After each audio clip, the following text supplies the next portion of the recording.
Bonjour, voici une aide pour la correction du problème de construction de l'exercice 6 de la fiche. Alors on me demande dans un premier temps de placer 3 points A, B et C non alignés. Voilà qui est fait, je fais attention à ce que mes 3 points n'appartiennent pas à une même droite. C'est bien le cas ici. Ensuite on me demande de tracer la droite D qui est perpendiculaire à la droite AC passant par B.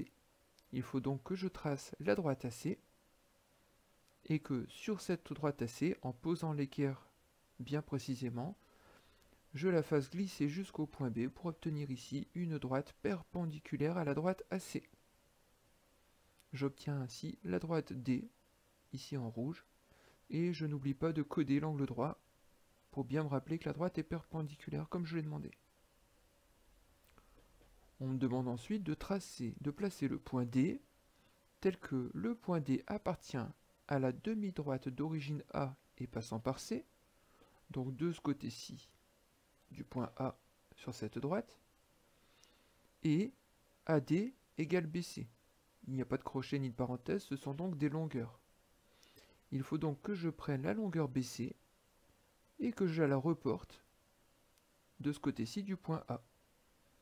Alors la longueur BC, je peux la prendre en utilisant le compas par exemple. Je pique le compas sur C, je prends l'écartement jusque le point B, et sans changer l'écartement de mon compas, je pique sur le point A, et je vais faire un arc de cercle, une marque de ce côté-ci du point A. L'intersection entre cet arc de cercle et la demi-droite AC sera le point D. Voilà qui est fait. On voit bien ici que j'ai codé la longueur du segment CB de la même façon que celle du segment AD.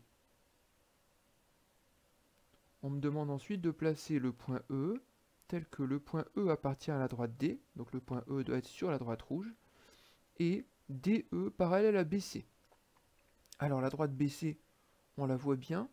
Ici on a tracé qu'un segment, mais si je prolonge, j'ai bien une droite. Et je sais que je dois tracer la droite DE, donc le point D étant ici. Cette droite DE étant parallèle à BC, je peux la construire. Je vais utiliser pour ça mon équerre que je vais poser sur la droite BC, ma règle que je vais coller contre l'équerre, et je vais ensuite faire glisser l'équerre jusqu'à ce qu'elle passe par le point D.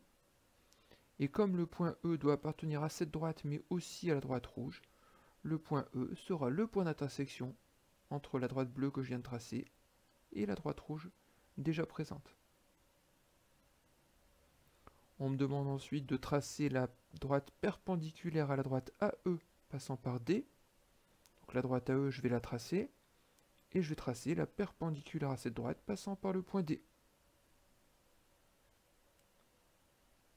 On me dit que cette droite perpendiculaire coupe la droite AE en F.